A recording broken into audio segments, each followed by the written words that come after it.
ಲಕ್ಷ ಜನ ಬಿಜಾಪುರ ಕೊಂಡ್ರು. ಬಗಲ ಜೆಂಡ ತೊಗೊಂಡಾಡ್ತೀವಿ, ಯಾರು ಏನು ಮಾಡಂಗಿದ್ದೀರಿ ನೋಡ್ತೀವಿ ನಾವು. ಇನ್ನು ಯಾವ್ದಾರೆ ಮಗ ಪಾಕಿಸ್ತಾನ್ ಜಿಂದಾಬಾದ್ ಅಂದ್ರ ನೀವೆಲ್ಲಾರ ತಯಾರಾಗ್ರಿ, ಬರೋಬ್ಬರಿ ಮಾಡೋದು. ಅದು ಕಾಟ ತೆಗಿದೆ,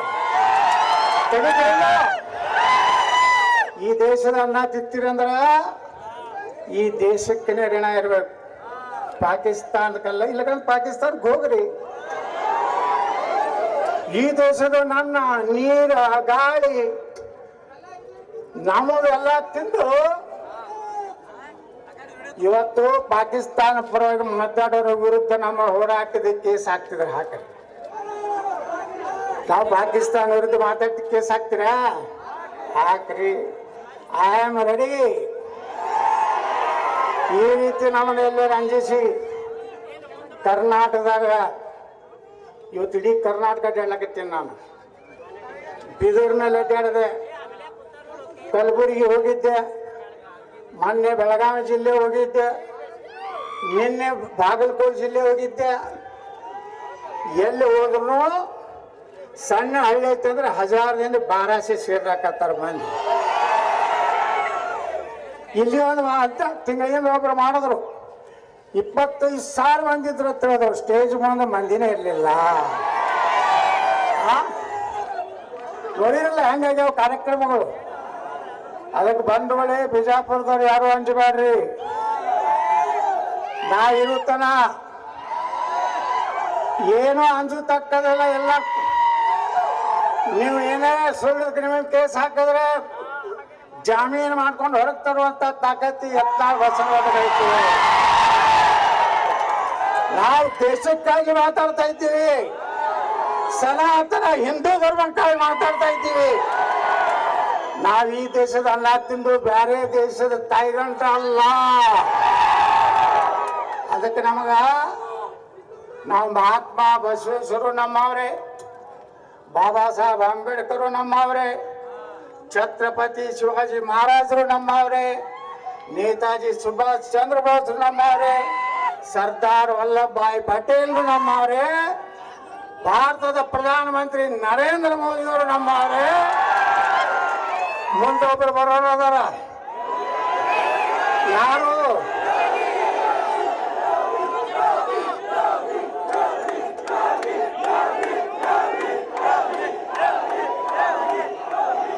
ಸಾಕು, ಯಾರಿಗೆ ಹೋಗಿ ಮುಟ್ಬಿಡ್ತು ಗೊತ್ತಿಲ್ಲ.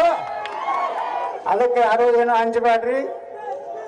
ಚಾಮರಾಜನಗರದಿಂದ ಹಿಡಿದು ಬಿದರ್ ತನ ಈ ಸಲ ಹಮ್ ಭಗವಾ झंडा ಫಹರಾಯೆಂಗೆ. ಒಬ್ರು ಇಂಟ್ ಅಧಿಕಾರಿ ಹೇಳ್ತಿದ್ರತ್ತ, ಒಬ್ಬ MLA ಮನೆ ಹೋದಾಗ, ಯತ್ನಾಳು ಬರೀ ಉತ್ತರ ಕರ್ನಾಟಕದಲ್ಲಿ ಇಲ್ಲಪ್ಪ, ಚಾಮರಾಜನಗರನಾಗನು ಮೈಸೂರಿನಾಗನು ಅವನ ಅಭಿಮಾನಿ ಅದಾರ.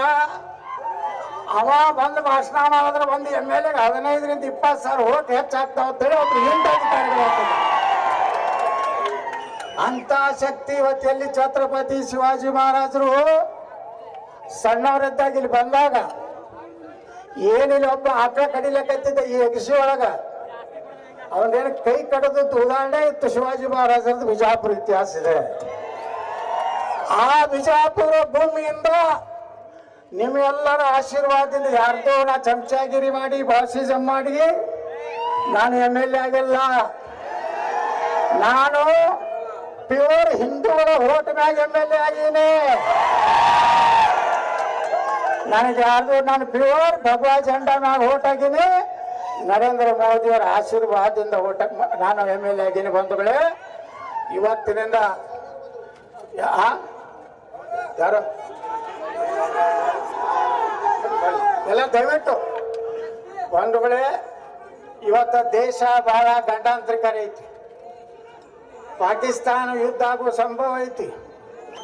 ನೀವೆಲ್ಲ ಫೇಸ್ಬುಕ್ನಾಗ ಸೋಷಿಯಲ್ ಮೀಡಿಯಾದಾಗ ಯಾರ್ಯಾರು ದೇಶದ್ರೋಹಿ ಘೋಷಣೆ ಕೊಟ್ಟರೆ, ನಮ್ಮ ದೇಶದ ಬಗ್ಗೆ ವಿರುದ್ಧ ಏನಾದರೂ ಬರೆದ್ರೆ ತಕ್ಷಣ ಸೈಬರ್ ಕ್ರೈಮಿಗೆ ಕಂಪ್ಲೇಂಟ್ ಮಾಡ್ರಿ. ನಮಗೂ ಒಂದು ವಾಟ್ಸಪ್ನಾಗ ಕೊಟ್ಟು ಕಳಿಸ್ರಿ.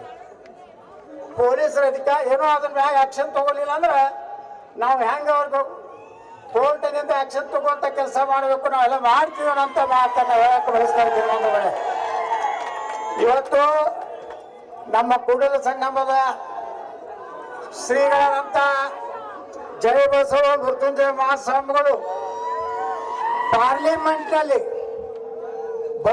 ಏನು ಮಹಾತ್ಮ ಬಸವೇಶ್ವರ ಮೂರ್ತಿಯನ್ನು ಕೂಡಿಸಿ ನಾವು ಅಲ್ಲಿ ಜನ್ಮ ದಿನಾಚರಣೆ ಆರಿಸಿ ಇವತ್ತ ನಮ್ಮ ವಿಜಯಪುರ ನಗರಕ್ಕೆ ಬಂದಾಗ ನಾವೆಲ್ಲ ಅವ್ರನ್ನ ಹೃದಯಪೂರ್ವಕವಾಗಿ ನಾವು ಸ್ವಾಗತವನ್ನು ನಾವು ಬಯಸ್ತಾ ಇದ್ದೀವಿ.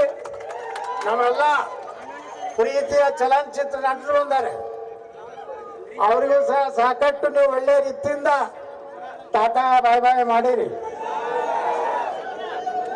ಈಗ ಅವ್ರು ಹೇಳಿದ್ರು ನಿಮ್ಮ ಭಾಷಣ ನಾವು ಬಾಯ್ ಕೇಳ್ತೇಳಿ. ನಮ್ಮ ಭಾಷಣ ದೇಶದ ಬಗ್ಗೆ, ಹಿಂದೂ ಧರ್ಮದ ಬಗ್ಗೆ ಯಾರಾದರೂ ಏನಾದ್ರು ಮಾತಾಡಿದ್ರೆ ಅಷ್ಟೇ ನಮ್ದು ಆಕ್ಷನ್ಕ ರಿಯಾಕ್ಷನ್ ಇರ್ತದೆ. ಅದಕ್ಕೆ ಭಾಳ ಮಂದಿ ಹೇಳ್ತಾರೆ ನನಗ, ನೀನೇ ಭಾಷಣ ಮಾಡ್ಯಾರ ಇಲೆಕ್ಷನ್ಗೆ ಬಾ ಅಂತೇಳಿ. ನೀವೇನು ಯಾರಿಗೆ ಹುಟ್ಟಿರಲ್ಲ, ಅವ್ರ ಕಡೆ ಹುಟ್ಟಿದ್ರ ರಾಜೀನಾಮೆ ಕೊಡ್ರಿ, ನಾ ಬಂದ್ ನಿಂದ್ರಲಾಕ ತಯಾರದೀನಿ. ನಾ ಬರೇ ಭಗವತ್ ಜೆಂಡ ಹಿಡ್ಕೊಂಡು ಹೊಂಟೆ ಅಂದ್ರೆ ಇಡೀ ಕರ್ನಾಟಕದಲ್ಲಿ 224 ದೀಕ್ಷೆ ಸಿಗ್ಬರ್ತಾವ.